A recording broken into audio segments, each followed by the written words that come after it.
Matajis and prabhujis అందరికీ దండవత్ ప్రణామాలండి. అందరికీ తెలుగు గీత కార్యక్రమానికి స్వాగతం. ఈరోజు మన కార్యక్రమం స్వామి ఆశీస్సులు తీసుకుందాం.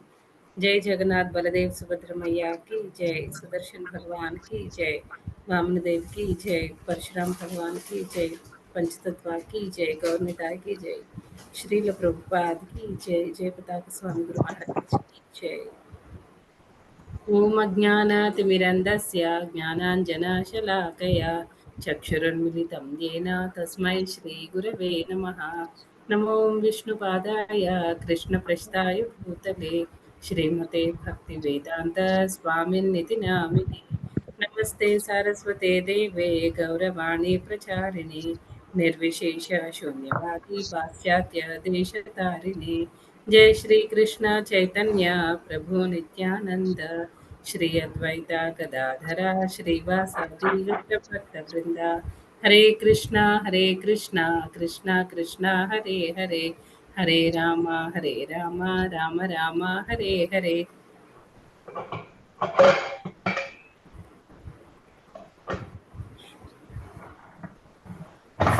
హరే కృష్ణ. ఈరోజు మనం పరమగుహ్య జ్ఞానం నుండి 9వ అధ్యాయం నుండి 7-8 శ్లోకాలు చూద్దామండి. 7వ శ్లోకం. సర్వభూతాని కౌంతేయ ప్రకృతిం యాంతి మామికాం కల్పక్షయే పునస్తాని కల్పాదౌ విసృజామ్యహం. సర్వభూతాని కౌంతేయ ప్రకృతిం యాంతి మామికాం కల్పక్షయే పునస్తాని కల్పాదౌ విసృజామ్యహం. భావము.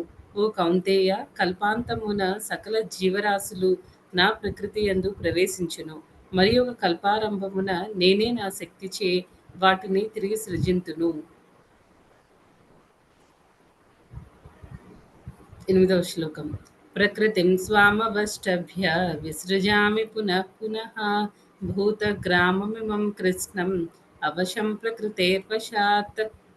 భావము. ఈ సమస్త విశ్వము నా అధీనమున కలదు. అది నా సంకల్పము చేతనే అప్రయత్నముగా మరల సృష్టింపబడుచు నా సంకల్పము చేతనే అంత్యమున లయమునందుచుండును. 7-8 శ్లోకాలండి. ఈ శ్లోకాలు 2 మనం ఈరోజు అర్థం చేసుకోవడానికి ప్రయత్నిద్దాం. అయితే ఈ 7వ శ్లోకంలో ఏం చెప్తున్నారండి? కల్పారంభమున కల్పము అంటే ఏంటి అవన్నీ మనం ఈరోజు శ్లోకంలో తెలుసుకుందాం అన్నమాట. 7వ శ్లోకంలో ఏం చెప్తున్నారంటే, కల్పాంతమున సమస్త భౌతిక సృష్టులు నా ప్రకృతి యందు ప్రవేశించును. తదుపరి కల్పారంభమున నేనే నా శక్తిచే వాటిని తిరిగి సృజింతును. ఈ విషయాన్ని భగవంతుడు అర్జునుడికి చెప్తున్నారనమాట. కల్పము అంటే ఇప్పుడు మనం ఎలా అర్థం చేసుకోవాలి అని అంటే, ఫస్ట్ దీనికి మనం ఎలా అర్థం చేసుకోవాలి అని అంటే, ఒక కల్పము అంటే బ్రహ్మదేవుడి లైఫ్తో, బ్రహ్మదేవుడికి ప్రతి ఒక్కరికి లైఫ్ స్పాన్ అనేది ఉంటుంది కదండి. అంటే ఇప్పుడు మనం మనుషులకైతే 100 ఇయర్స్ అని, కొన్ని యానిమల్స్కి 20 ఇయర్స్లోనే చనిపోతాయి, కొన్ని ఏమో ఒక 10 ఇయర్స్ అలా బతికి ఉంటాయి. అలా ప్రతిదానికి కూడా ఒక లైఫ్ డ్యూరేషన్ అనే ఉంటుంది కదా. అంటే ఇన్ని సంవత్సరాలు బతుకుతారు, ఇన్ని సంవత్సరాలు వాళ్ళు జీవించి ఉంటారు అని ఉంటుంది కదా. అలా బ్రహ్మదేవుడికి కూడా బ్రహ్మదేవుడికి 100 ఇయర్స్ బతికే ఛాన్సెస్ ఉంటాయి అన్నమాట. 100 ఇయర్స్ జీవించి ఉంటారు ఆయన. అయితే బ్రహ్మదేవుడు 100 ఇయర్స్ ఈక్వల్ టు మన 100 ఇయర్స్ అంటే కాదు. ఇప్పుడు మనం ఈవెన్ శ్రీమద్ భాగవతంలో కూడా నేర్చుకున్నాము. బ్రహ్మదేవుడికి క్యాలిక్యులేషన్, బ్రహ్మదేవుడు 100 ఇయర్స్ ఎంతో తెలియాలి అని అంటే ఒక్కొక్క యుగము ఎన్ని ఇయర్స్ ఉంటుంది, మన హ్యూమన్ ఇయర్స్లో మనం క్యాలిక్యులేట్ చేసుకుని చెప్పుకోగలగాలన్నమాట. సపోజ్ మనం కలియుగం తీసుకున్నాం అనుకోండి, కలియుగానికి మనకి ఎన్ని సంవత్సరాలు అంటే 4,32,000 అనమాట. కలియుగం అన్ని సంవత్సరాలు ఉంటుంది. ఇప్పటికే 5,000 సంవత్సరాలు అయ్యాయి, ఇంకా చాలా సంవత్సరాలు ఉన్నాయన్నమాట. అలాగే ద్వాపర యుగం ఏంటంటే కలియుగానికి డబల్ అనమాట. కలియుగానికి డబల్ అంటే 8,64,000 అవుతుంది. అలాగే త్రేతాయుగం తీసుకుంటే త్రేతాయుగం కలియుగానికి 3 టైమ్స్ అనమాట. అందుకే 12 లక్షల ప్లస్ వస్తుంది. అలాగే మనం సత్యయుగాన్ని తీసుకుంటే సత్యయుగం ఎన్ని సంవత్సరాలు అని అంటే కలియుగానికి 4 రెట్లు అనమాట. 4 రెట్లు అంటే 17,28,000 సంవత్సరాలు అవుతాయి అన్నమాట. ఇలా ఈ 4 యుగాలు కలిపితే, ఈ 4 యుగాలు టైం అంతటిని కలిపితే మనకి ఒక చతుర్యుగం అవుతుందన్నమాట. అలాంటి చతుర్యుగాలు 1000 కలిపితే ఒక కల్పం అవుతుంది. ఆ కల్పం ఈక్వల్ టు బ్రహ్మదేవుడికి 12 గంటల సేపు, అంటే 12 గంటలనమాట బ్రహ్మదేవుడికి ఆ కల్పయుగం కల్పాలు. అయితే ఇప్పుడు బ్రహ్మదేవుడు అలాగా రాత్రి కూడా ఇంకొక కల్పం అనమాట. ఇంకొక 12 గంటలు ఇంకొక కల్పం. అలా ఏంటంటే బ్రహ్మదేవుడు 100 ఇయర్స్ ఆ రకంగా బతుకుతారనమాట. అంటే అది మన హ్యూమన్ ఇయర్స్‌లో కాలిక్యులేట్ చేసుకుంటే అది కొన్ని ట్రిలియన్ ఇయర్స్ వస్తుందనమాట. అంత లాంగ్ డ్యూరేషన్. అయితే ఇప్పుడు భగవంతుడు ఈ శ్లోకంలో ఏం చెప్తున్నారు? అలాంటి కల్పం ఒకటి ఎండ్ అయినప్పుడు, కల్పం ఎండ్ అయినప్పుడు ఏమవుతుందంటే మొత్తం ఈ సృష్టిలో ఉన్న జీవరాశులన్నీ కూడా నాలోకి వచ్చేస్తాయి. నాలో ప్రవేశింపబడతాయి. ఎప్పుడైతే మళ్ళీ సృష్టి ఆరంభమవుతాయో మళ్ళీ మళ్ళీ నాలో చేరుకున్న అవన్నీ కూడా ఆ జీవరాశులన్నీ కూడా మళ్ళీ బయటకొస్తాయి అనే విషయాన్ని ఇక్కడ ఆహ్, చెప్తున్నారనమాట.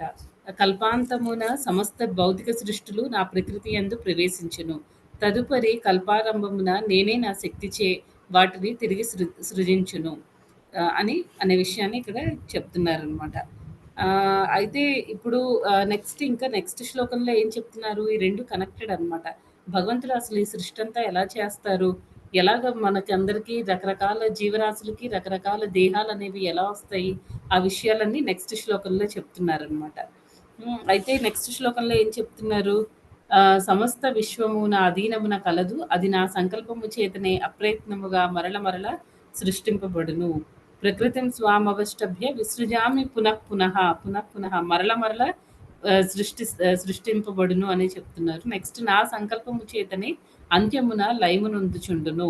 అయితే ఇప్పుడు అయితే ఇక్కడ మనం అర్థం చేసుకోవాల్సిన విషయం ఏంటి అంటే, జనరల్‌గా ఈ సృష్టి, స్థితి, లయ అనేవి త్రిమూర్తులు ముగ్గురు చేస్తారు అనే విషయం మనకు తెలుసు. అయితే ఈ సృష్టి, స్థితి, లయ అనేది సృష్టి చేయడానికేమో భగవంతుడు బ్రహ్మదేవుడిని నియమించారు. తర్వాత స్థితి చేయడానికి భగవంతుడే స్వయంగా దాన్ని తీసుకున్నారు. లయమునందించడానికి భగవంతుడు ఆ పర్టిక్యులర్ యాక్టివిటీని ఆహ్, ఆహ్, శివుడికి ఇచ్చారనమాట. అలా ఒక్కొక్కళ్ళు ఒక్కొక్క యాక్టివిటీ చేస్తున్నారు. అయితే ఇక్కడ ప్రతి ఒక్కళ్ళకి కూడా ఈ ముగ్గురికి కూడా ఇప్పుడు విష్ణుమూర్తి, కృష్ణుడు ఒకటే కదండీ! సేమ్ కాబట్టి ఓకే.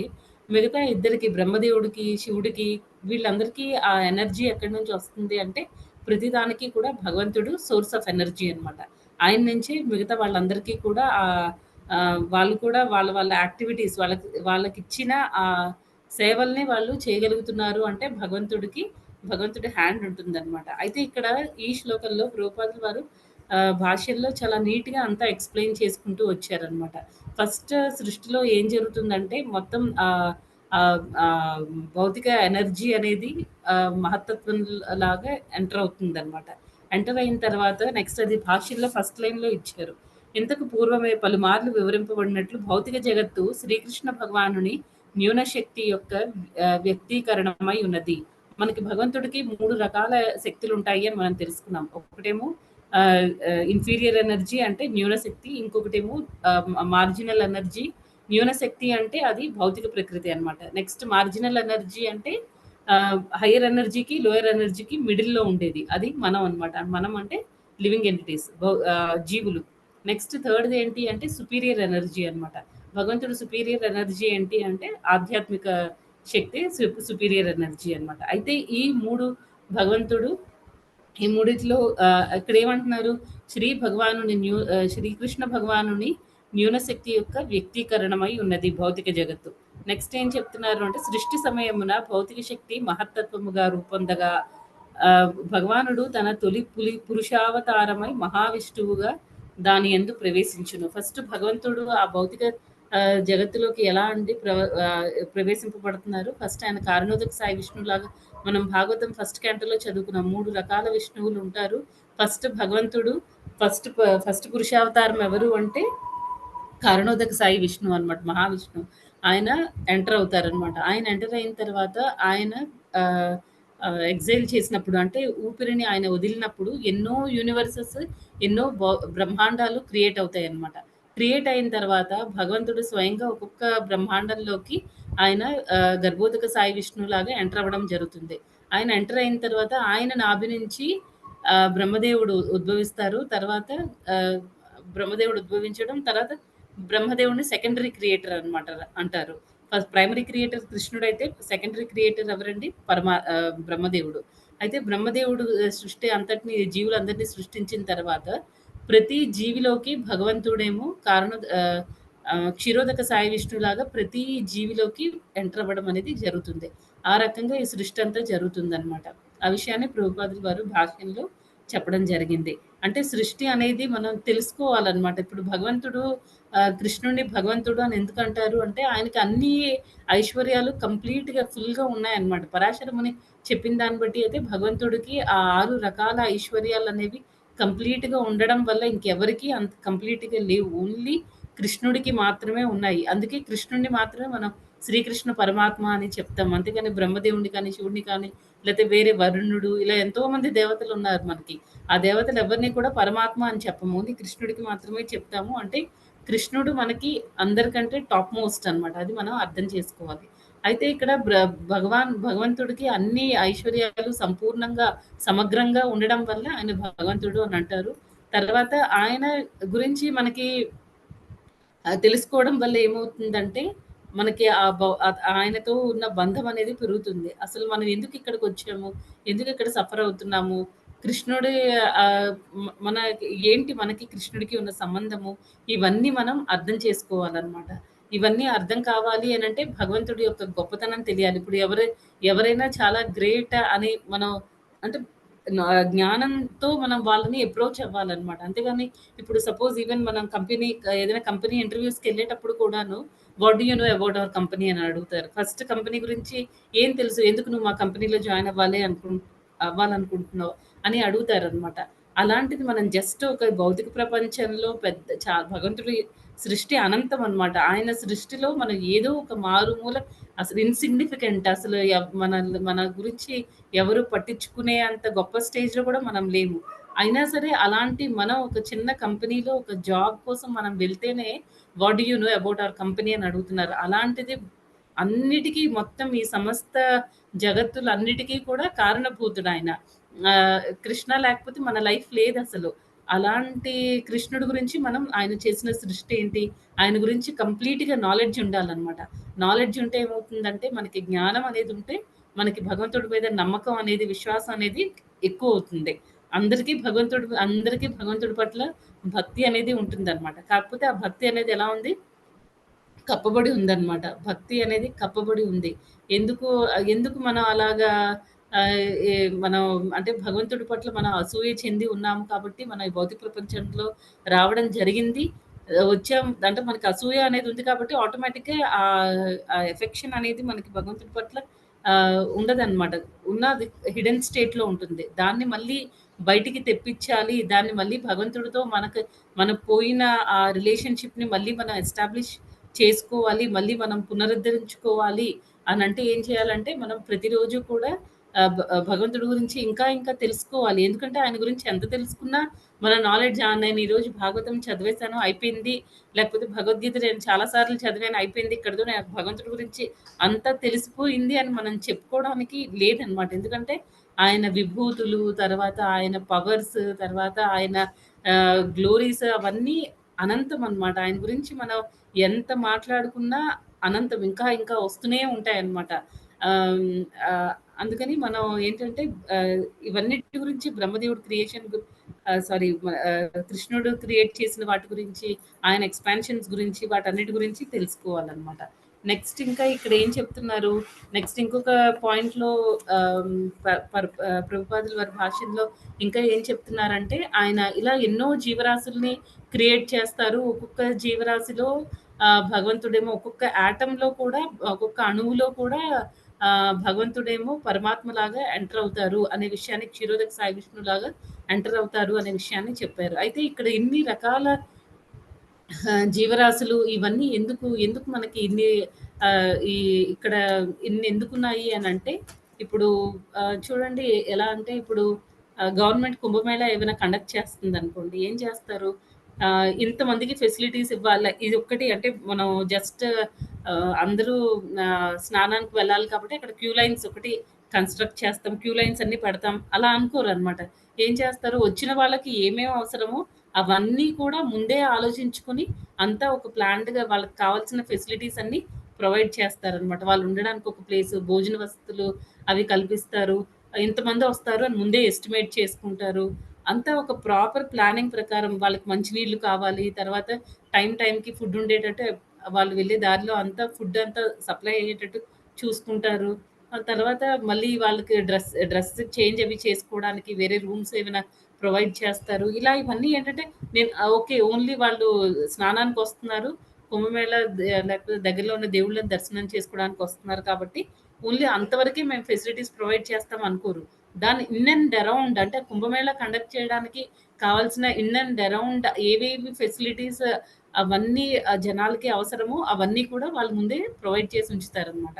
ఇక అదే విధంగా ఇక్కడ భగవంతుడేంటంటే మన కోరికలు తర్వాత మనకి ఏమివ్వాలి, మనం చేసుకున్న కర్మలు ఇవన్నీ కూడా ఆయనకి అన్నీ మనం చేసే ప్రతీది కూడా రికార్డ్ అయిపోతూ ఉంటుందనమాట. మనం ఏ యాక్టివిటీ చేసినా, ఏ కర్మ చేసినా సరే మన ఇంటెన్షన్స్‌తో సహా ప్రతీదీ రికార్డ్ అవుతూ ఉంటుంది. కానీ మనం ఎలా అనుకుంటాం కళ్ళు కళ్ళు మూసుకొని పాలు తాగే పిల్లి లాంటి వాళ్ళం అనమాట. ఎవరు మనల్ని చూడడం లేదు. నేను ఏం చేసినా ఎవరు చూడడం లేదు గదా! ఓకే. అని మనం భ్రమలో ఉంటాం అనమాట. కానీ నిరంతరము కూడా మనలో ఉండే పరమాత్మ మనం చేసే ప్రతి యాక్టివిటీ, మనం చేసే ప్రతి ఆలోచన, భగవంతుడికి చేసిన మనం ప్రతి సేవ, తర్వాత ప్రతీదీ కూడా ప్రతీదీ కూడా రికార్డ్ అయిపోతూ ఉంటుందనమాట. ఒకసారి ఏమైందంటే ఒక గురువుగారుంటారు. ఆ గురువుగారేమో ఆ శిష్యులందరికీ ఒక్కొక్క అరటిపండు ఇస్తారనమాట. ఎవ్వరు లేని ప్లేస్ దగ్గరికి వెళ్లి తినేసి రండి అని చెప్తారు. అందరూ తినేస్తారు. ఒక శిష్యుడు మాత్రం తినడనమాట. వచ్చిన తర్వాత గురువుగారు అందరిని అడుగుతారు. "అందరూ తిన్నారా? తిన్నాం" అని చెప్తారు. "అయితే నువ్వెక్కడికెళ్లి తిన్నావు?" "నేను బాత్రూమ్‌లోకెళ్ళి తిన్నాను. అక్కడైతే ఎవరు నేనొక్కడినే ఉన్నాను. ఎవరు చూడలేదు." ఇంకొకళ్ళేమో "నేను పైకెళ్ళి పైన మిద్ది మీదకెళ్ళి తినేసొచ్చాను. అక్కడైతే ఎవరు లేరు. నేను చీకట్లో కూర్చొని తిన్నాను. నేను బాత్రూమ్‌లో కూర్చొని తిన్నాను." ఇలా రకరకాల ఆన్సర్స్ ఇస్తారనమాట. అయితే లాస్ట్‌గా ఒక శిష్యుడి దగ్గరికొచ్చేసరికి ఆ శిష్యుడి చేతిలో అరటిపండు ఇంకా చేతిలోనే ఉంటుంది. అప్పుడు గురువుగారు అడుగుతారనమాట. "అందరూ తిన్నారు కదా! నువ్వెందుకు తినలేదు" అని. అప్పుడు ఆ శిష్యుడు ఏం చెప్తాడంటే నాకు ఎవ్వరు లేని ప్లేస్ అంటూ నాకెక్కడా కనిపించలేదు. ఎందుకంటే నేనెక్కడికెళ్ళినా సరే నాతో పాటు నాలో ఉన్న పరమాత్మ కూడా నాతో పాటు వస్తున్నాడు. ఆయనకి కనిపించకుండా నేను ఏమి చేయలేకపోతున్నాను. అందుకే నేను ఈ బనానా కూడా ఈ అరటిపండు నేను తినలేకపోయాను అని చెప్తాడనమాట. అలా ఏంటంటే మనది భగవంతుడు, కృష్ణుడు ప్లస్ ఆయన రిప్రజెంటేటివ్స్, ఆయన ఏజెంట్స్ వీళ్ళందరూ కూడా మనకి ఎప్పుడు మనల్ని కనిపెడుతూనే ఉంటారనమాట. మనం ఏ యాక్టివిటీస్ చేస్తున్నామో ప్రతీదీ రికార్డ్ చేసుకుంటూ ఉంటారు. మనం వాళ్ళ నుంచి తప్పించుకోలేమనమాట. అది మనం అర్థం చేసుకోవాలి. నెక్స్ట్ ఇంకా అయితే ఇప్పుడు ఆ రకంగా ఏమవుతుందంటే మనం చేసిన కర్మలన్నీ రికార్డ్ అయిపోతున్నాయి. తర్వాత మనకేవే కోరికలున్నాయి అవి కూడా రికార్డ్ అయిపోతున్నాయి. తర్వాత ఇంకా ఏంటంటే దాన్ని బట్టి అంటే మన కర్మల్ని బట్టి, మన కోరికల్ని బట్టి మనకి భగవంతుడు దేహం అనేది ఇస్తాడనమాట. అయితే నాకు ఒక కోరిక ఉంది. నేను నెక్స్ట్ జన్మలో మంచి పెద్ద మిలియనేర్ అయిపోవాలి అనే కోరిక నాకుంది. అయితే నేను అయిపోతానా? అవ్వలేను. ఎందుకంటే నా కోరిక ఉన్నంత మాత్రాన మన ఆ కోరికలు భగవంతుడు శాంక్షన్ చేసేయరనమాట.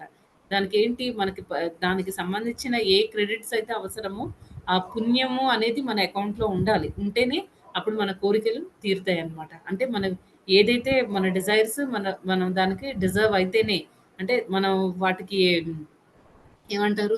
మనం ఆహ్, ఆహ్, మనకది పొందే అర్హత కూడా మనకి ఉండాలనమాట.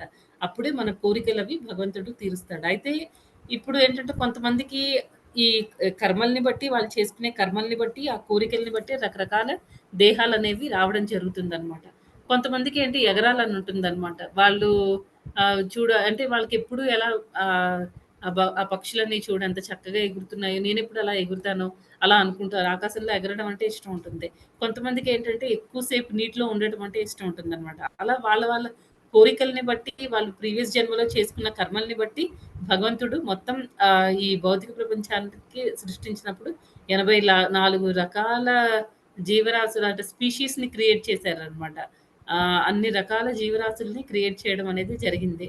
అయితే అందులో మనకి ముందు మనం ఇంతకుముందు భాగవతం చెప్పుకునేటప్పుడు చెప్పుకున్నాం కదండీ! నీళ్ళల్లో ఉండేవి 9,00,000 చెట్లు చెట్లు అలాంటివన్నీ 20,00,000 తర్వాత కీటకాలు, తర్వాత రెప్టైల్స్ అనమాట. అవన్నీ 11,00,000 అని చెప్పేసి, పక్షులేమో 10,00,000, తర్వాత 4 కాళ్ళ జంతువులేమో 30,00,000, తర్వాత మనుషులు, మానవులేమో 4,00,000 రకాల జీవరాశులు ఉన్నాయన్నమాట. ఇవన్నిటిని కూడా భగవంతుడు మన కోరికల్ని బట్టి మనకి మనకున్న ఆహ్, మన ఏమంటారు? మన క్వాలిటీస్‌ని బట్టి భగవంతుడు మనకి సూటబుల్ బాడీని ఇస్తారనమాట. మనకి ఓకే. వీళ్ళకి గాల్లో ఎగరాలని అలా ఉంది అలాంటి కోరికలున్నాయి. సో, వీళ్ళేమో పక్షులైతే బెటర్. లేకపోతే ఎక్కువ మాంసం తినాలని ఉంటుంది. అప్పుడు వాళ్ళకేంటంటే టైగర్ బాడీ వస్తుంది. ఈ దేహం అనేది ఏంటంటే మనకొక ఇన్‌స్ట్రుమెంట్ లాంటిదే అన్నమాట. మన కర్మలు అవన్నీ చేయడానికి మనం వాడుకునే ఇన్‌స్ట్రుమెంట్. అయితే మిగతా జీవరాశుల్లో మనుషులు తప్ప జంతువులు, తర్వాత ఈ రెప్టైల్స్‌లో కానీ, లేకపోతే పక్షులు, ఆహ్, బర్డ్స్‌లో, ఇంకా ఈ నీటిలో ఉండే జంతువుల్లో వీటన్నిటిలో ఏంటంటే, ఆ చైతన్యం అనేది చాలా లోగా ఉంటుందనమాట. అలాంటి జీవరాశుల్లో మనం జన్మ తీసుకుంటే, మనకి ఏంటంటే భగవంతుడికి సేవ చేయడానికి ఎలాంటి అవకాశము ఉండదు. అందుకే మనం ఏం చేయాలి, ఈ భౌతిక భగవంతుడిచ్చిన ఈ మానవ దేహన ఒక అవకాశం అనమాట. భగవంతుడు మనకన్ని క్రెడిట్స్ ఉన్నప్పటికీ కూడా ఫైనల్ డెసిషన్ తీసుకోవాల్సింది భగవంతుడనమాట. ఆయనకెప్పుడు మన పట్ల ప్రేమే ఉంటుంది. అందుకే ఆయనెప్పుడు మనకి మంచే చేయడానికి చూస్తారనమాట. కావాలంటే మనకి పైస్ క్రెడిట్స్ ఉన్నప్పటికీ కూడా భగవంతుడు తలుచుకుంటే, భగవంతుడు మనకి ఏదైనా జంతువు బాడీ కూడా ఇచ్చుండొచ్చు. కానీ అలా చేయలేదు. మనం కొంచెం మంచి చేసినా ఆయన మనకి చాలా రిటర్న్ ఇవ్వడానికి చూస్తారనమాట. ఆ రకంగా మనకి భగవంతుడు దయతో మనకి శరీరాన్ని ఇచ్చారనమాట. మనం ఎప్పుడు ఎలా ఉండాలండి? అలర్ట్‌గా ఉండాలి. లేకపోతే ఏమవుతుంది? భగవంతుడి సేవలో ఉండాలి. ఆల్రెడీ మనం ఒకసారి అసూయ పడి లేకపోతే భగవంతుడి నుంచి సెపరేట్‌గా ఎంజాయ్ చేయాలనో, భగవంతుడి నుంచి మనం సెపరేట్‌గా ఉండాలి అన్న ఉద్దేశంతో మనం ఆల్రెడీ ఇక్కడికొచ్చాం.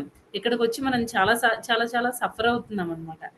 అయితే ఇక్కడికొచ్చిన తర్వాత మళ్ళీ భగవంతుడు అంటే ఈ మానవ దేహం లభించడం అనేది మనకి ఇంకొక అవకాశం లాంటిదనమాట.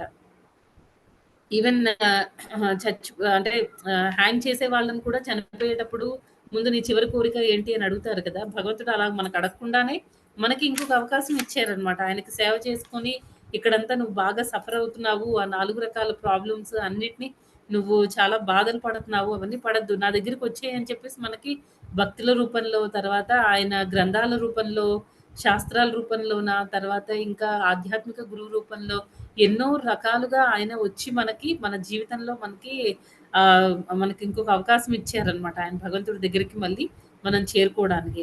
అయితే కానీ మనం ఎప్పుడూ ఆహ్, భా భాగవతం చెప్పిన ప్రకారం మనం ఎప్పుడూ మనకి రకరకాల కోరికలు ఉండిపోయాయన్నమాట. గృహక్షేత్ర విత్తై ఆప్త సుత ఆప్త. మనకి మనం ఎప్పుడు కూడా ఒక మన మనకి మంచి సొంత ఇల్లు ఉండాలి అని అనుకుంటాము. తర్వాత లేకపోతే మన బాడీని చూసుకొని, అందాన్ని చూసుకొని, మన దేహానికి సంబంధించిన అందాలు వాటి గురించి చూసుకొని మనం ఎంతో గ్రేట్‌గా ఫీల్ అవుతూ ఉంటాము. తర్వాత ఇంకా ఏంటంటే మన దగ్గర ఉన్న ధనము అన్నమాట. మన దగ్గర ఏమైనా సంపదలు, ఆస్తులు అలాంటివి ఏమైనా ఉంటే వాటిని చూసి మనం గర్వపడిపోతూ ఉంటాము. నెక్స్ట్ ఇంకా ఆప్తులు. అంటే మన రిలేటివ్స్ అన్నమాట. బంధుజనాలు వాళ్ళని చూసి కూడా మనం చాలా అదే గ్రేట్ అనుకుంటాం. అవే పెద్ద ఆప్యులెన్సెస్, అవే పెద్ద ఐశ్వర్యాలు. వీళ్ళందరూ మన చుట్టూ చాలా మంది జనాలున్నారు. మన ఫాలోవర్స్ మనల్ని ఫాలో అవుతున్నారు. సో, మనం చాలా గ్రేట్ ఇలా ఫీల్ అవుతూ ఉంటాం. నెక్స్ట్ ఇంకా మన పుత్రులనమాట, పిల్లలు. వాళ్ళందరినీ చూసుకొని మన కోరికలన్నీ వీళ్ళందరి చుట్టూ తిరుగుతూ ఉంటాయన్నమాట. కానీ ఉపయోగం ఏంటి? మనకెన్ని కోరికలున్నా, మన చుట్టూ మనకి ఎంత ఆస్తులున్నా, ఎంత అందంగా ఉన్నా, తర్వాత ఎంత బంధుజనం ఉన్నా ఉపయోగం ఏముంది? అందరిని వదిలేసి వెళ్ళాల్సిందే. సో, ఈ కోరికలన్నిటిని కూడా వీటన్నిటిని కూడా మనం వాటిని చూసి మనం ఆనందపడిపోకుండా మనం రియలైజ్ అవ్వాలన్నమాట. అవన్నీ టెంపరరీ. భగవంతుడు మన భక్తిని మనం కంటిన్యూ చేసుకొని ఆధ్యాత్మిక జీవితంలో పురోగతి చెంది భగవంతుడిని చేరుకోవడానికి మన పిల్లలు కానివ్వండి, బంధుజనం కానివ్వండి, మనకున్న ఆస్తులు, మనకున్న అందం ప్రతీదీ కూడా భగవంతుడి వైపుకి మనం మరల్చుకోగలగాలన్నమాట. భగవంతుడి సేవలో ఉపయోగించగలగాలి. లేకపోతే భగవంతుడు మనకు ఇచ్చిన వాటన్నిటిని కూడా మనం వృధా చేసుకున్న వాళ్ళం అవుతాం. అయితే ఒక పక్క భగవంతుడి సేవ, ఇంకో పక్క ఏమవుతుందండి, మాయ పరీక్షలు పెడుతూ ఉంటుందన్నమాట. మా ఎప్పుడు అలర్ట్‌గా ఉండాలి. భక్తి జీవితం అనేది ఏమంటారంటే రేజర్ వాక్ అంటారు. కొంచెం రేజర్ మీద కత్తి మీద నడుస్తూ ఉంటే, కత్తి అంచు మీద నడుస్తున్నాం అనుకోండి, ఎలా ఉంటుంది? కరెక్ట్‌గా మనం స్టెప్ వేసుకుంటూ జాగ్రత్తగా వెళ్ళాలి. సర్కస్ చేసేవాళ్ళు వాళ్ళేం చేస్తారు? పైన ఆకాశంలో పైనెక్కడో తాడు కట్టి దాని మీద నడుస్తూ ఉంటారనమాట. ఒక కాలు కూడా పూర్తిగా పెట్టడానికి అవ్వదు. మన భౌతిక జీవితం కూడా అలాంటిదే అన్నమాట. చాలా అలర్ట్‌గా ఉండాలి ప్రతి క్షణం కూడా. ఈవెన్ ఇప్పుడు మాకు కంపెనీస్‌లో మాకు ఆఫీస్‌లో అక్కడ ఏం చేస్తూ ఉంటారంటే ఆహ్, ఇన్ఫర్మేషన్ సెక్యూరిటీ ట్రైనింగ్స్ ఇస్తూ ఉంటారండి. అంటే ఇప్పుడు మేము క్లయింట్ డేటాతో వాటితో డీల్ చేస్తూ ఉంటాం కదా! వాళ్ళ డేటా ఏది పోకూడదనమాట. ఎవరైనా హెల్త్ ఇన్ఫర్మేషన్ కానివ్వండి, లేకపోతే కంపెనీకి సంబంధించిన ఏవైనా డీల్స్ కానివ్వండి, లేకపోతే కంపెనీ రెవెన్యూస్ అవన్నీ బయటికి వెళ్ళకూడదనమాట. అలాంటి డేటాతో మేము వర్క్ చేసేటప్పుడు ఏమవుతుందంటే ఒక్కొక్కసారి హ్యాకర్స్ అని ఉంటారు కదా! వాళ్ళేమో ఏవో మెయిల్స్ పంపించడం అలాంటివి జరుగుతూ ఉంటాయన్నమాట. మాకు ట్రైనింగ్స్ ఇస్తూ ఉంటారు. ఏ మెయిల్ వచ్చినప్పుడు మనం అది అంటే ఆ డేటాని తీసుకునే వాళ్ళు అంటే హ్యాకర్స్ నుంచి వచ్చిన మెయిలా? లేకపోతే నిజంగానే కంపెనీ నుంచి వచ్చిన మెయిలా? ఈ మెయిల్ అనేది మనం అర్థం చేసుకోవాలి. దానికి మాకు ఇంటర్నల్‌గా ట్రైనింగ్స్ ఇస్తూ ఉంటారనమాట. ట్రైనింగ్ ఇచ్చిన తర్వాత కూడా ఏం చేస్తూ ఉంటారంటే మధ్య మధ్యలో అలాంటి ఫిషింగ్ మెయిల్స్ అంటారు వాటిని. ఆ ఫిషింగ్ మెయిల్స్‌ని పంపిస్తూ ఉంటారు. పంపించి ఏం చేయాలంటే మేము చెక్ చేసుకోవాలి. అది ఫిషింగ్ మెయిల్ చూడడానికి ఎలా ఉంటుందంటే ఈమెయిల్ ఐడీ కొంచెం డిఫరెంట్‌గా ఉంటుంది. కంపెనీ నుంచి వచ్చిన మెయిల్ లాగా ఉండదు. మిక్స్‌డ్‌గా ఉంటుందనమాట. కొంచెం చూడగానే మనకు అర్థమవుతుంది. అలా ఉంటుంది. తర్వాత మెయిల్‌లో కూడా చాలా స్పెల్లింగ్ మిస్టేక్స్ ఉంటాయని, తర్వాత అటాచ్‌మెంట్స్ అవి క్లిక్ చేయొద్దని, ఏమైనా లింక్స్ ఇచ్చినా ఆ లింక్ దగ్గర మనం ఇప్పుడు మౌస్ ఉంటుంది కదా! అదేమో అక్కడ పెట్టి చూడాలనమాట. ఆ వెబ్‌సైట్ లింక్ అది మనల్ని అది కంపెనీకి సంబంధించిన లింకా? లేకపోతే బయట నుంచి వచ్చే లింకా? ఆ విషయం మనం అర్థం చేసుకోవాలి. ఇవన్నీ మాకు ట్రైనింగ్‌లో చెప్తారనమాట. చెప్పి ఏం చేస్తారు? మంత్లీ వన్స్ అని లేకపోతే వీక్లీ వన్స్ అని కూడా చెప్పలేము. సడెన్‌గా ఏంటంటే అలాంటి మెయిల్స్ కొన్ని ఫిషింగ్ మెయిల్స్ కొన్ని పంపిస్తారనమాట. అప్పుడు అది మనం ఎంత యాక్టివ్‌గా ఉన్నాము, ఎంత అలర్ట్‌గా ఉన్నాము అనేది తెలుసుకుంటారనమాట. ఇప్పుడు అప్పుడు మనం చెక్ చేసుకొని అది వెంటనే మాకు రిపోర్ట్ ఫిషింగ్ అని చెప్పేసి ఒక బటన్ ఉంటుందనమాట. దాన్ని క్లిక్ చేయాలి. అది చేసామనుకోండి అప్పుడు అది మనకి మెయిల్ అంటే మన అలర్ట్‌గా ఉన్నట్టు. కంపెనీ నుంచి అప్పుడు మాకు వెంటనే ఒక పాపప్ మెసేజ్ లాగా వస్తుందనమాట. As part of social attacking training like we have done this test. Thank you for being vigilant అని చెప్పేసి ఒక మెసేజ్ వస్తుందనమాట. అంటే మనం ఎంత అలర్ట్‌గా ఉన్నాము అనేది చెక్ చేయడానికి కంపెనీ వాళ్ళు మనల్ని టెస్ట్ చేస్తున్నారనమాట. అలా మనం అలర్ట్‌గా లేదనుకోండి ఏమవుతుంది ఒకసారి నిజంగానే మనకి వేరే హ్యాకర్స్ నుంచి మెయిల్స్ వస్తాయి. అది నిజం మెయిల్ ఏమో అనుకుని మనం వాళ్ళు చెప్పిన లింక్స్ అన్నిటి మీద క్లిక్ చేసేస్తాం. అప్పుడేమవుతుంది ఆటోమేటిక్‌గా మన కంపెనీకి సంబంధించిన డేటా మీద వాళ్ళకి యాక్సెస్ వచ్చేస్తుందనమాట.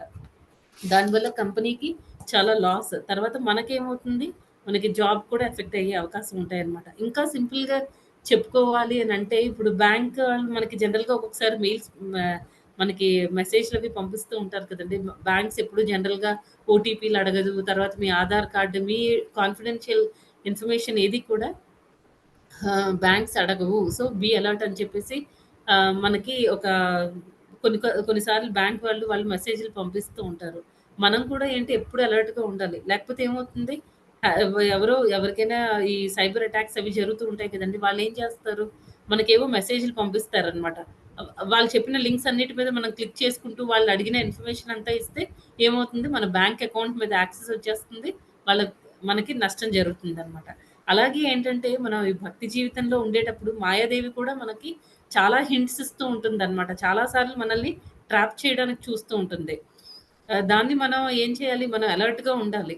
అలర్ట్‌గా ఉండి ఎప్పుడు మనం భక్తుల్ని, శాస్త్రాల్ని, తర్వాత కృష్ణుడిని మనం ఎప్పుడూ వదలకూడదనమాట. భగవంతుడిని వీళ్ళందరినీ కూడా మనం చాలా టైట్‌గా పట్టుకొని ఉండాలి. తర్వాత ఇవన్నీ కూడా ఈ మాయాదేవి చేసే ఈ టెస్టులు కూడా ఏంటంటే, మనకి ఒక రకంగా భక్తి జీవితంలో మనం అలర్ట్‌గా ఉండి, ఇంకా భక్తిలో మనం ముందుకెళ్ళడానికి ఇవన్నీ మనకొక అవకాశాలు లాంటివనమాట. మనం అర్థం చేసుకొని, ఆ టెస్ట్‌ని పాస్ అవుతూ మనం ముందుకి వెళ్తూ ఉండాలనమాట. నెక్స్ట్ ఇంకా ఏం చెప్తున్నారు? ఈ కోరికలు వీటన్నిటిని బట్టి మనకి రకరకాల దేహాలొస్తాయి.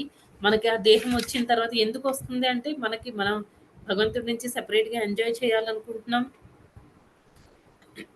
తర్వాత మనకి అసూయ అనేది ఉంది భగవంతుడి పట్ల. అందుకే మనం ఈ భౌతిక ప్రపంచంలోకొచ్చాం. వచ్చిన తర్వాత మనం ఇక్కడ ఏమైనా హ్యాపీగా ఉంటామా అంటే అస్సలు లేదు. మనం సెపరేట్‌గా ఎంజాయ్ చేయాలి అనుకుంటే మనకి ప్రాబ్లమ్స్ ఇంకా ఇంకా ఎక్కువైపోతున్నాయన్నమాట. తర్వాత భగవంతుడు ఇక్కడికొచ్చిన తర్వాత ఏం జరుగుతుంది, మనం భగవంతుడిని కంప్లీట్‌గా మర్చిపోతున్నాం. ఒకసారి ఏమైందంటే ఒక చిన్న బాబు ఉంటాడు. ఆ బాబేమో ఒకసారి ఒక బస్‌లో ట్రావెల్ చేస్తూ ఉంటాడనమాట. అనుకోకుండా ఆ బస్‌కి చాలా పెద్ద యాక్సిడెంట్ అయిపోతుంది. దానిలో చాలా మంది చనిపోతారు. అయితే ఈ బాబుకి కూడా చాలా గట్టిగా దెబ్బలు తగులుతాయన్నమాట. తలకి మెయిన్ బాగా దెబ్బలు తగులుతాయి. డాక్టర్లు చాలా రోజులు ఆ అబ్బాయిని హాస్పిటల్‌లో ఉంచి చాలా బాగా ట్రీట్‌మెంట్ ఇచ్చి ఎన్నో సార్లు ఆపరేషన్‌లు చేసి మొత్తానికేంటంటే ఆ బాబుని ఆ మృత్యువు నుంచయితే కాపాడగలుగుతారు. కానీ ఏమవుతుందంటే బాబు నార్మల్‌గా వచ్చాడు. కాకపోతే ప్రాబ్లమ్ ఏంటంటే, ఆ అబ్బాయికి ప్రీవియస్ మెమోరీస్ అన్నీ పోయాయన్నమాట. ముందున్న జ్ఞాపకాలన్నీ పోయాయి. తల్లిదండ్రులు ఎవరో తెలీదు. ఆ అబ్బాయి ఎవరో తెలీదు. ఏ ఊరో గుర్తులేదు. పేరేంటో తెలీదు. అసల ఏమి గుర్తులేదన్నమాట ఆ అబ్బాయికి. ఇంకా అబ్బాయి లేచిన తర్వాత ఇంకా ఏడవడం స్టార్ట్ చేస్తాడన్నమాట. అప్పుడప్పుడే కోలుకుంటున్నాడు కాబట్టి, ఇంకా ఆ అబ్బాయిని డిసప్పాయింట్ చేయకూడదు. ఎలా అయినా ఆ అబ్బాయికి కొంచెం ఆ బాబుకి కొంచెం సాయం చేయాలి అన్న ఉద్దేశంతో ఆ నర్స్ ఏం చేస్తుందంటే ఓకే. ఆ హెడ్ నర్స్ ఉంటారు కదా! ఆవిడ చెప్తుందనమాట. "ఓకే బాబు నేనే మీ అమ్మని" అని చెప్పేసి చెప్తుందనమాట. ఆ అబ్బాయి ఇంకా రిలాక్స్ అవుతాడనమాట కొంచెం. ఓకే. నాకెవరు లేకపోయినా సరే ఓకే. అమ్ముంది కదా! నన్ను చూసుకుంటుంది. నాకు ఎవరు లేరు అనేది లేదు. నాకు అమ్ముంది అని హ్యాపీగా ఫీల్ అవుతాడు. తర్వాత ఈ లోపల ఆ నర్సేమో ఇంట్లో వాళ్ళని కూడా ప్రిపేర్ చేస్తుందనమాట. వాళ్ళ హస్బెండ్‌ని, తర్వాత పిల్లలకి అందరికి చెప్తుందనమాట. ఒక బాబు మొత్తం చాలా రోజుల తర్వాత సర్వైవ్ అవ్వడమే కష్టం అనుకున్నాము. కానీ ఆ అబ్బాయి సర్వైవ్ అయ్యాడు. కానీ ప్రాబ్లమ్ ఏంటంటే గత స్మృతులేవి లేవు. అన్ని మెమరీ లాస్ అనమాట. మొత్తం పోయింది. ఆ అబ్బాయికి ఎవరు లేరు. ఎవరు రాలేదు ఆ అబ్బాయిని తీసుకొని వెళ్ళడానికి. ఎవరు తెలియలేదు మరి. మొత్తానికి నేను మన ఇంటికి తీసుకొని వద్దామనుకుంటున్నాను. మీరు కూడా అబ్బాయి దగ్గర ఎలాగా అందరూ కూడా చాలా బాగా కోఆపరేట్ చేయండి అని చెప్తే ఫ్యామిలీ మెంబర్స్ కూడా పాపం అని చెప్పేసి వాళ్ళు కూడా ఒప్పుకుంటారు. ఆవిడకి ఇద్దరు పిల్లలుంటారన్నమాట. బాబు, పాప. ఈ అబ్బాయిని ఇంటికి తీసుకొనొచ్చిన తర్వాత ఏమవుతుందంటే, ఆ ఇంట్లో వాళ్ళందరూ కూడా వాళ్ళ నర్స్ వాళ్ళ హస్బెండ్ ఏమో నేను నీ ఫాదర్‌ని అని ఇంట్రొడ్యూస్ చేసుకుంటారు. మిగతా నర్స్ వాళ్ళ పిల్లలిద్దరూ నేను అక్కని, అన్నని అని చెప్పేసి వాళ్ళు కూడా ఇంట్రొడ్యూస్ చేసుకుంటారు. ఆ అబ్బాయి ఇప్పుడు చాలా హ్యాపీగా ఉంటాడనమాట. వాళ్ళ సంరక్షణలో ఆ అబ్బాయి చాలా హ్యాపీగా ఉంటాడు. ఇంకా అంతా నార్మల్‌కి వచ్చేస్తుందనమాట. స్కూల్‌లో జాయిన్ అవ్వడం అంతా ముందెలా ఉండేవాడో అలా అలా అయిపోయింది. కానీ మెమోరీస్ అయితే ఏం లేవు. తర్వాత ఏమవుతుందంటే ఒకసారి ఈ అబ్బాయి ముందు ఉన్న పేరెంట్స్‌ని కలవడం జరుగుతుందనమాట. కానీ అంటే పెద్దోడయిపోయాడు కాబట్టి ఆ అబ్బాయిని వాళ్ళు గుర్తుపట్టలేకపోతారు. ఈ అబ్బాయి కూడా ఏంటంటే ఆల్మోస్ట్ ముందు జరిగినవన్నీ మర్చిపోయాడు కాబట్టి ఈ అబ్బాయి కూడా వాళ్ళని గుర్తుపట్టడం అనేది జరగదనమాట. అబ్బాయి గుర్తుపట్టలేకపోతాడు. ఏం తెలీదనమాట. జస్ట్ వెళ్తాడు. ఏదో బయటోళ్ళని చూసినట్టు చూసి వచ్చేస్తాడనమాట. ఈవెన్ మన పరిస్థితి కూడా ఏంటంటే, ఈ భౌతిక ప్రపంచంలోకి వచ్చిన తర్వాత మనం భగవంతుడితో కనెక్షన్‌లో ఉన్నన్నాళ్ళు మనం భగవంతుడి సేవ చేసుకుంటూ చాలా హ్యాపీగా ఉండేవాళ్ళమనమాట. ఎప్పుడైతే భగవంతుడి నుంచి విడిపోయి మనం ఇక్కడికొచ్చామో, మనకి ఆ భగవంతుడితో మనకున్న రిలేషను అవి కూడా కంప్లీట్‌గా అన్నీ ఎరేజ్ అయిపోయాయన్నమాట. తుడిచిపెట్టుకుపోయాయి. మనకి భగవంతుడి గురించి ఇంక మనకేం గుర్తులేదు. ఓన్లీ ఇప్పుడున్న పేరెంట్స్ అంటే ఆ అబ్బాయికి ఏ రకంగా అయితే ఇప్పుడున్న ఆ నర్స్ పిల్లలు, అతని వాళ్ళ భార్య, భర్త వీళ్ళందరూ ఏ రకంగా అయితే వాళ్ళనే సొంత వాళ్ళు అని అనుకుంటున్నాడో, మన పరిస్థితి కూడా అంతే అన్నమాట. ఈ భౌతిక ప్రపంచంలో ఉన్న ఈ టెంపరరీ ఇక్కడ జరుగుతున్నవన్నీ కూడా మనం ఆహ్, భగవంతుడిచ్చిన ఈ టెంపరరీ తల్లిదండ్రులనే మనం నిజమైన తల్లిదండ్రులు, వీళ్ళే నా పిల్లలు, వీళ్ళే నా ఫ్యామిలీ అని చెప్పేసి మనం భ్రమలో ఉన్నామనమాట. యాక్చువల్‌గా మనకి నిజమైన మన ఒరిజినల్ ఫాదర్ ఎవరు? మన అసలైన తండ్రి ఎవరు అంటే భగవంతుడనమాట. ఆయనే మనకన్నీ. ఆయనే మనకి సంరక్షకుడు. ఆహ్, ఆయన కుటుంబానికి సంబంధించిన వాళ్ళం మనం. మనం ఇదంతా ఇక్కడున్న అనుభవిస్తున్నవన్నీ కూడా తాత్కాలికము అనే విషయాన్ని మనం మర్చిపోతున్నాం. మర్చిపోకుండా అందుకే భగవంతుడు ఏం చేస్తాడంటే, మనం ఏమాత్రం మళ్ళీ ఎప్పుడైనా మనకి ఒక చిన్న ఆలోచన వచ్చినా, ఆ చిన్న ఆలోచన కోసం భగవంతుడు మనల్ని కంటిన్యూయస్‌గా మానిటర్ చేస్తూ ఉంటారనమాట. వీళ్ళలో ఎప్పుడైనా మళ్ళీ ఆలోచిస్తారా? ఎందుకు నేను సఫర్ అవుతున్నాను? ఎందుకు ఇక్కడికొచ్చాను? ఎందుకు ఈ బాధలన్నీ పడుతున్నాను? అని మనం ఒక్కసారి ఆలోచించగలిగిన భగవంతుడు మళ్ళీ స్లోగా మన జీవితంలోకి ఎంటర్ అవుతారనమాట. ఏదైనా ఆయన భక్తుల రూపంలో ఆయన భక్తుల్ని మన జీవితంలోకి పంపిస్తారనమాట. పంపించి మళ్ళీ బ్రేక్ అయిన ఆ రిలేషన్‌ని మళ్ళీ మనం ఆహ్, స్టార్ట్ చేసుకోవడానికి. కాకపోతే ఏం చేస్తాం మళ్ళీ, మనం మళ్ళీ సేమ్ రొటీన్ అనమాట. భగవంతుడు మళ్ళీ మన జీవితంలోకి ఎంటర్ అయ్యాడు. భక్తి చేస్తున్నాము. కానీ మళ్ళీ సేమ్ ఇష్యూస్ మళ్ళీ మళ్ళీ స్టార్ట్ అవుతూ ఉంటాయి. ఏం చేస్తాం కొన్ని రోజులు సీరియస్‌గా ఇనీషియల్‌గా మనం ఎలా ఉంటామంటే ఆహ్, ఆన్‌లైన్ క్లాసుల గురించి నాకు తెలీదు. ఆఫ్‌లైన్ క్లాసులయితే భక్తి వృక్ష అవి కండక్ట్ చేస్తూ ఉంటారు. ఎప్పుడు చూసినా భక్తి వృక్ష లీడర్ మనకు కాల్ చేస్తూ ఉంటారనమాట. ఆహ్, ఆ డివోటీస్‌కి కాల్ చేయడము, "మాతాజీ ఈ వీక్ క్లాస్ ఉంది వస్తున్నారా?" మనం ఏదో వాళ్ళని ఉద్ధరిస్తున్నట్టు యాక్చువల్‌గా భగవంతుడు వాళ్ళ రూపంలో మనల్ని ఉద్ధరిస్తున్నారు. కానీ మనం రివర్స్ ఆలోచిస్తామనమాట. వాళ్ళు మన మీద ఎంతో ప్రేమ చూపిస్తూ ఉంటారు. మనం దాన్ని ఎలా తీసుకుంటామంటే, ఓకే. వీళ్ళు క్లాసులు చెప్పడానికో, లేకపోతే ఈ మాతాజీ ఏదో ఆవిడ గ్రేట్‌నెస్ ఆవిడ చూపించుకోవడానికో నాకు పదే పదే కాల్ చేసి రమ్మంటున్నారు. నేను వాళ్ళకి ఫేవర్ చేస్తున్నాను అన్న మైండ్ సెట్‌లోకి మనం వచ్చేస్తామనమాట.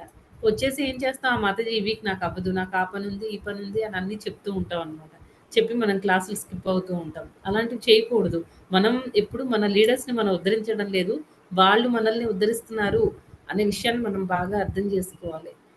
ఇలా చెప్పుకుంటూ ఉంటే చాలా ఎగ్జాంపుల్స్ ఉంటాయండి. అంటే మనం ఆహ్,